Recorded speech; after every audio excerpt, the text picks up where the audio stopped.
apparue sur la Terre il y a environ 4 milliards d'années. Elle a atteint depuis lors une perfection et une beauté étonnantes. Une merveilleuse planète pleine de diversité et de vie, dont le plus grand miracle est bien celui de l'amour.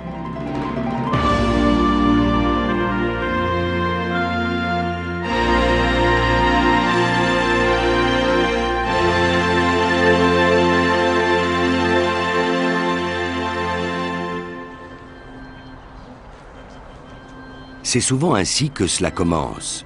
Deux personnes décident de partager leur vie dans l'espoir de construire une famille. Et l'une des plus belles aventures de l'existence, c'est bien quand deux personnes deviennent trois. Depuis des millions d'années, les gènes humains sont transmis d'une génération à l'autre. Chez l'homme, le transport de ces gènes est assuré par les spermatozoïdes. Il s'en crée 100 millions par jour, un nombre incroyable qui correspond à 1000 nouveaux spermatozoïdes par seconde. Et ce qui est fantastique, c'est que chacun possède un code génétique différent.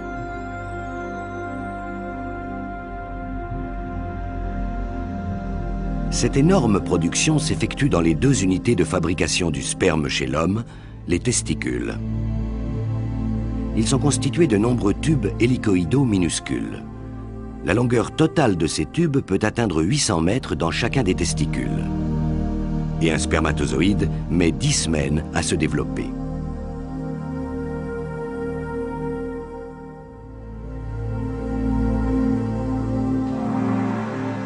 Voici l'intérieur de l'un de ces tubes dans lequel se trouve la chaîne de montage des spermatozoïdes. Les cellules souches sont accrochées le long des parois des tubes. Puis elles se divisent et se déplacent vers le centre du conduit pour entamer leur période de maturation. Au fil des semaines, ces cellules développent une tête, un col et une queue appelée flagelle.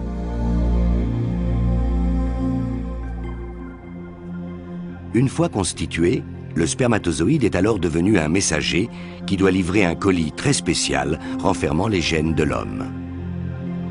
Pour réussir, le spermatozoïde, qui contient une moitié des chromosomes, doit toutefois d'abord rencontrer l'ovule de la femme qui renferme l'autre moitié et s'unir avec lui. Mais l'espérance de vie d'un spermatozoïde n'est cependant que de 5 jours au maximum.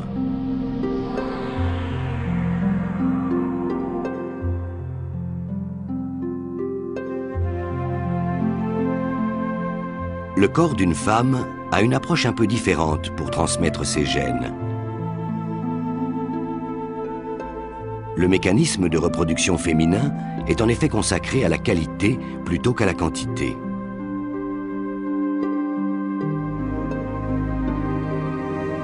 Au moment de sa naissance, les 2 ovaires d'une femme contiennent 1 million d'ovules immatures, dont 400 000 seulement existeront encore au moment de la puberté.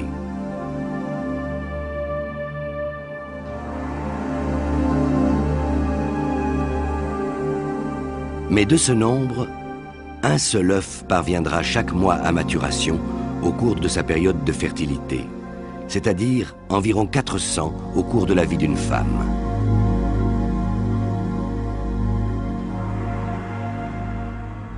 On voit ici l'ovaire à gauche, avec les franges des trompes de Fallope à droite. Lorsqu'il est prêt, le follicule se déplace vers le bord de l'ovaire, où il va se remplir de liquide, la pression augmente, et c'est la rupture. Entouré d'une énorme quantité de cellules produisant des hormones, l'ovule est alors expulsé de l'ovaire. Un drame tranquille de la nature, mais beaucoup de femmes perçoivent le moment exact où se produit l'ovulation.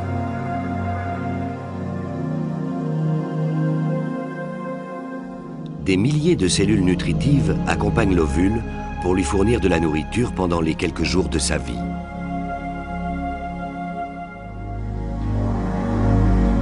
L'ovule, qui se trouve ici en bas à gauche, n'est pas plus gros que la pointe d'une aiguille. Les franges très souples des trompes de Fallope tentent de capturer l'ovule. et celui-ci disparaît alors dans la trompe en compagnie des cellules nutritives pour entamer son voyage vers l'utérus.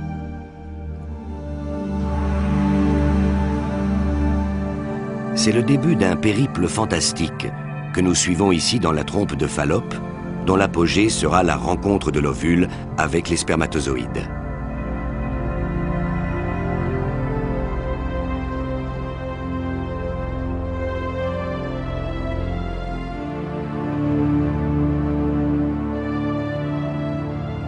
En réalité, le voyage dure un peu plus de 4 jours, même si les trompes ne mesurent que 15 cm.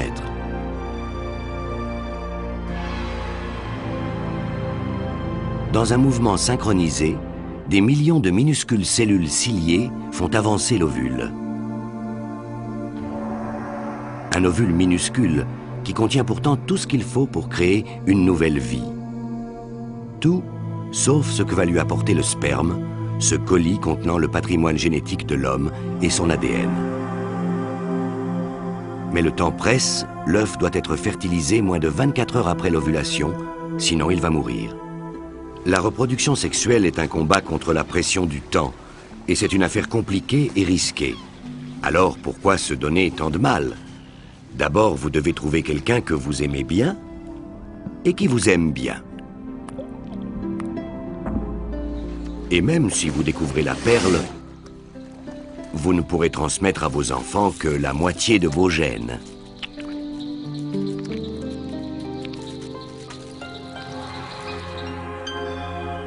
Les toutes premières formes de vie, comme ces bactéries, ne se donnaient pas tant de mal. Elles se reproduisaient sans sexe, tout simplement en se clonant.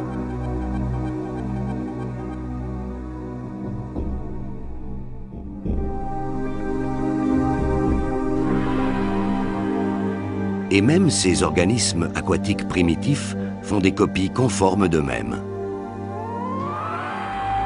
Voilà le processus de la division. Une cellule se scinde en 2 parties et chacune comporte ensuite exactement le même patrimoine génétique.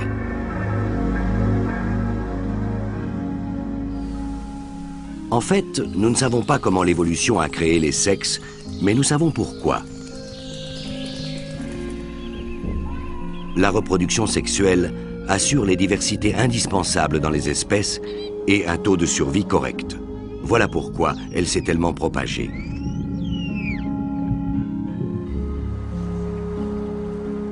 La reproduction sexuelle semble exiger l'observation de rites dont les variations sont infinies. Chaque espèce a en effet sa propre méthode.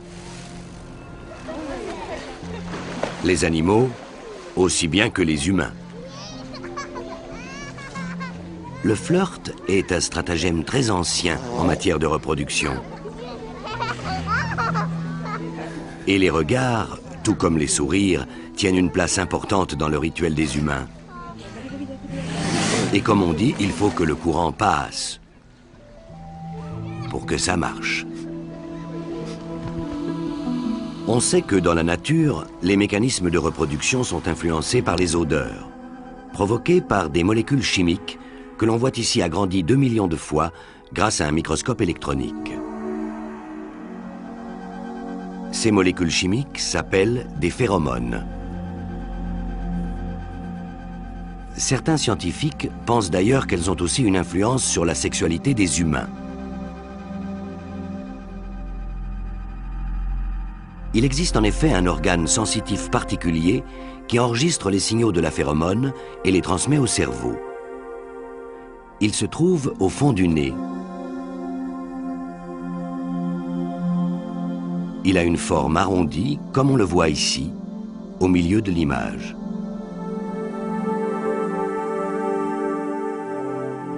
Toucher et reconnaître l'odeur de l'être que l'on aime est souvent une expérience chaleureuse.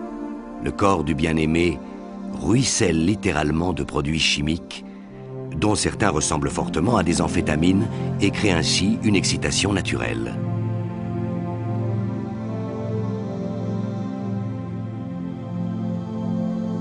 La caméra thermique enregistre l'élévation de la température du corps et l'excitation sexuelle a un effet puissant sur toutes les fonctions et les sens du corps humain.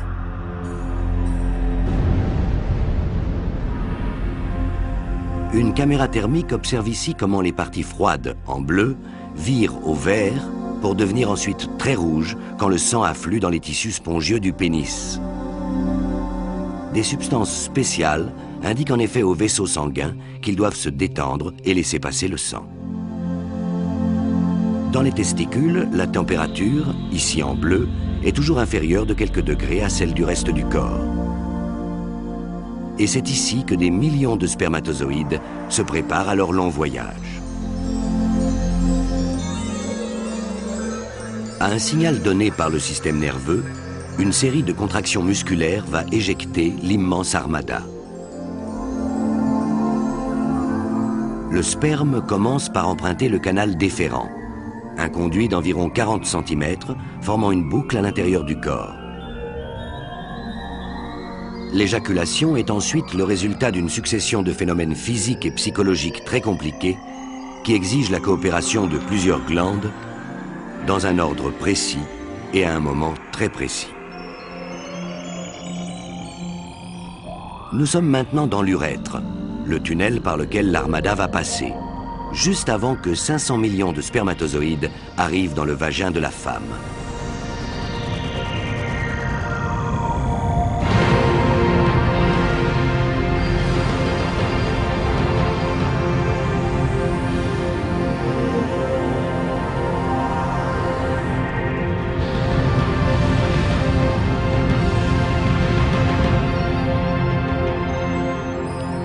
Et c'est alors le début d'une lutte fantastique pour la survie et le succès.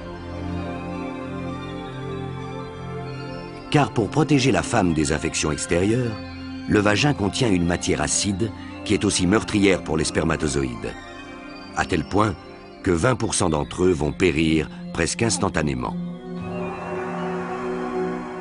Beaucoup sont déformés, d'autres ont 2 flagelles. On estime qu'environ 40% des spermatozoïdes d'un homme en bonne santé ne pourront pas accomplir leur mission. Mais ceux qui sont robustes progressent et il n'y a qu'une seule issue qui passe par le col de l'utérus.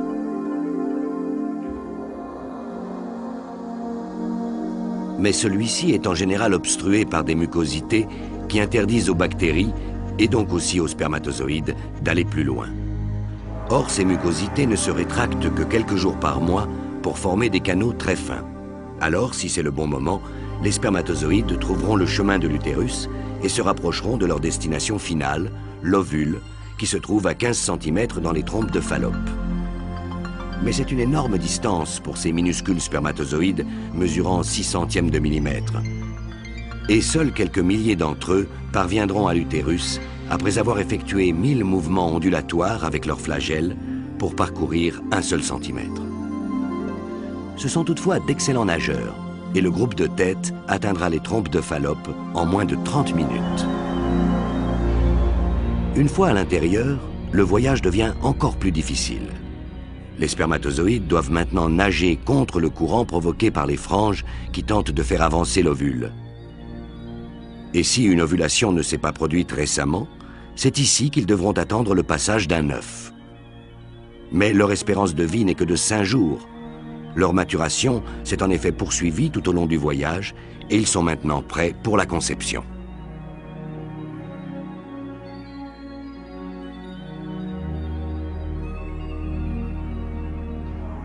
Même si la synchronisation est parfaite, il n'existe cependant aucune garantie que la conception aura lieu.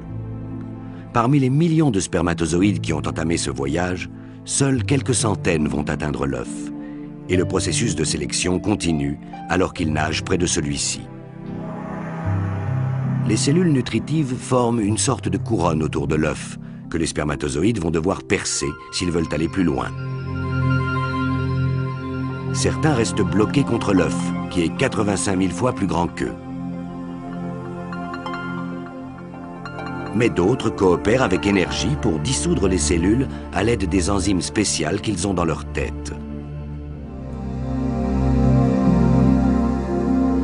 Et quelques-uns seulement parmi les plus dynamiques parviendront enfin à destination après un total de plus de 20 000 mouvements ondulatoires. Mais il reste encore un obstacle.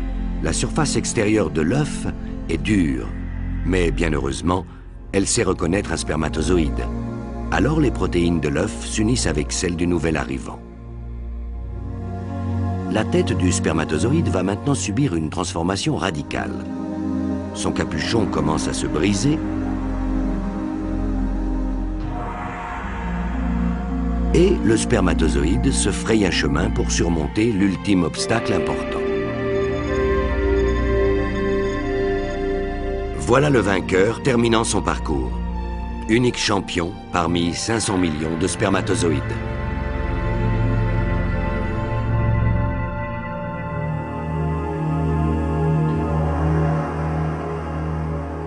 Immédiatement, une réaction chimique modifie la surface de l'ovule et ferme l'accès derrière le spermatozoïde.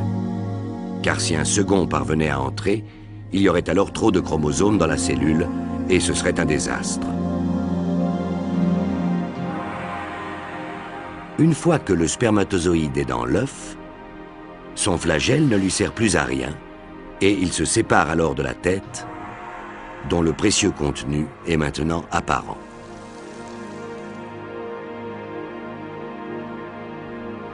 Voilà, le voyage est terminé. Et le vainqueur peut enfin livrer son bagage génétique. Chaque spermatozoïde possède 23 chromosomes qui contiennent la moitié de l'ADN nécessaire pour créer et développer un être humain.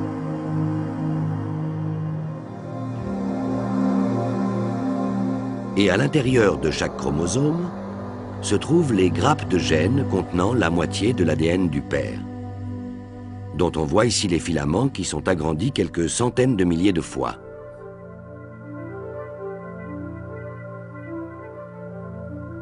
Voilà le moment qu'attendait l'ovule. Il devient subitement actif, mais contrairement au spermatozoïde, n'est pas encore tout à fait prêt pour la conception. Elle n'aura lieu que lorsque le spermatozoïde aura atteint sa destination et libéré la moitié de son bagage génétique dans ce que l'on appelle le corps polaire, que l'on voit ici au bord de l'ovule.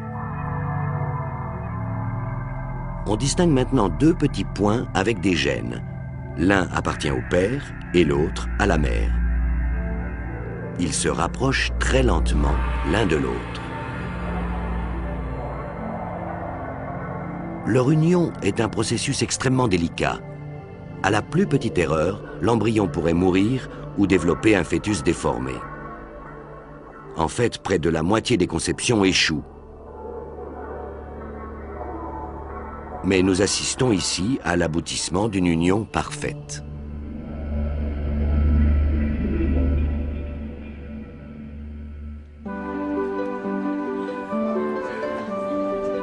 C'est à la reproduction sexuelle que l'on doit la grande variété des êtres humains. Nous appartenons tous à la même espèce, mais chacun de nous est unique, après avoir reçu ses caractéristiques au moment de la conception.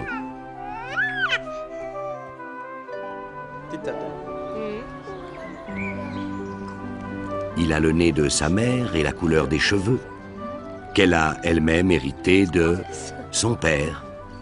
Chacun de nous possède une série de gènes totalement uniques. Il existe quand même quelques exceptions, comme les vrais jumeaux par exemple, qui ont un ADN identique, la copie de leur visage et de leur corps ayant été formés plus tard. Un processus de développement qui a débuté lors de la conception.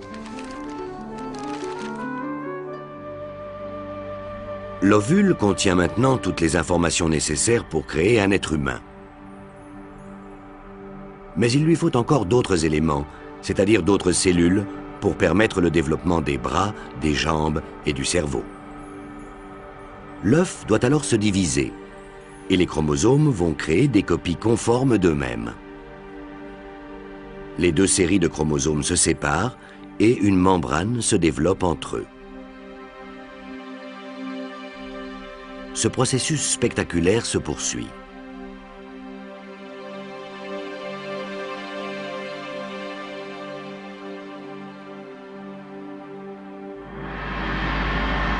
Chacune de ces cellules pourrait très bien devenir un être humain, car elles n'ont pas encore eu le temps de se spécialiser. 4 cellules se transforment en 8, qui deviennent 16. Vous assistez maintenant au développement d'un être humain. La séquence a été filmée au rythme d'1 image par minute sur une période de 2 jours et demi. Et les images sont agrandies 2000 fois.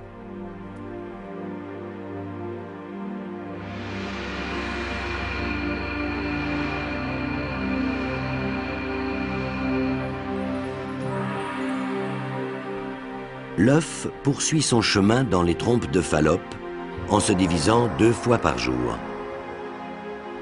Mais il ne grandit pas, au contraire, il se scinde en parties qui deviennent de plus en plus petites.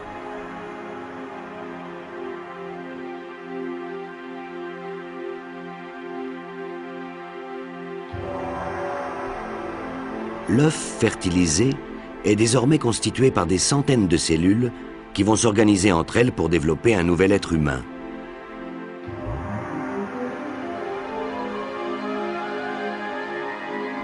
Environ 4 jours après la conception, l'œuf achève son voyage dans les trompes.